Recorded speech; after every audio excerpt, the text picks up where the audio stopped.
Sir मैं अपने हवाले से एक क्लेरिफिकेशन तो हो गई है, मुझे देनी तो नहीं चाहिए सर। सियासत असेंबलियों के अंदर होती है, हम इन पे तनकीद करते हैं, असेंबलियों के अंदर करते हैं। कल मैं शुक्रगुजार हूँ GDA का, MQM का, जिन्होंने मेरा साथ दिया।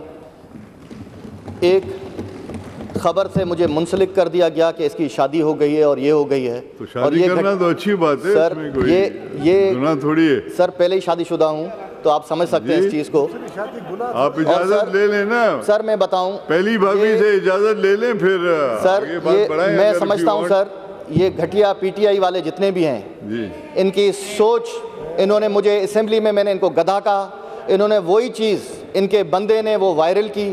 और उसमें अफेयर, एक सोशल मीडिया का एक पेज है, उस पर अली रिंद हैं कोई, उन्होंने पैसे लिए इनसे, PTI वालों से, और उन्होंने मेरे खिलाफ पूरे सिंध में, पूरे पाकिस्तान में प्रोपोगंडा किया। मैं इसको कंडेम करता हूं और मैं प्रिविलेज मोशन मूव करने वाला था, मगर मैं अब इसकी इंक्वायरी साइबर क्राइम FIA में और उनको लीगल नोटिस भेजूंगा। मैंने कहा मैं अपना मौक़िफ़ क्लियर करूँ। तो सर हमें आप ये बताएं, जो ये कल चारपाई और ये यहाँ पे लेके आए, तो देखें सर, मेरी फैमिली बैकग्राउंड है, आज से नहीं है हमारी फैमिली इस असेंबली में।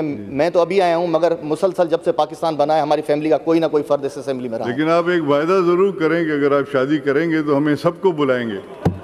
सर ये वायदा मैं नहीं कर सकता हूं, एक शादी मैंने कर ली है। और तो मैं आपसे रिक्वेस्ट करूंगा सर, ये आप कह के फिर आप जब घर जाएंगे तो आपको पता चलेगा कि घर तो में सर क्या अर्ज ये है कि मैं आपको कहूँगा कि जो आपने इंक्वायरी कल की है, इतना बड़ा गंद मचा है, तो उसकी इंक्वायरी अगर आपने की है तो हमें कुछ फुटेज हो या कोई उस चीज़ की हमें असेंबली को, सारे मेंबरान को बताएंगे तो बड़ा मेहरबानी। अब क्या देख के करना है ऐसे लोगों की शक्लें जिन्होंने इतना डिग्रेड किया है हमारी असेंबली को, दुख होता है।